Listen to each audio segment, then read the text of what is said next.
இதுலேயும் square root of question mark தான் கேட்டிருக்காங்க. ஃபஸ்ட்டு இதோட ஸ்கொயர் ரூட் என்னன்னு கண்டுபிடிச்சிடலாம். ஓகே, இது என்ன இருக்குது, எண்டிங் வித் 1. எண்டிங் வித் 1னா 2 பாசிபிலிட்டிஸ், 1 9. ஓகே, அதுக்கப்புறம் இங்கே என்ன இருக்குது, 118. 118னா நம்ம எது சூஸ் பண்ணிக்கலாம், 10 into 10 100 சூஸ் பண்ணிக்கலாம். 11 to 11 வந்து 121 போயிடும், அது எடுக்க முடியாது. ஸோ 10 எடுத்துக்கலாம்.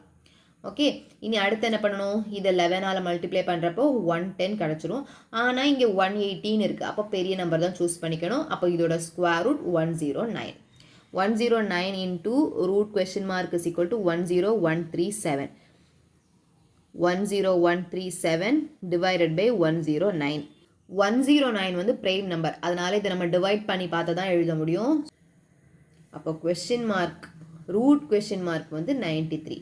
இப்போ question mark என்ன பண்ணணும், ரெண்டையும் ஸ்கொயர் பண்ணிக்கணும்.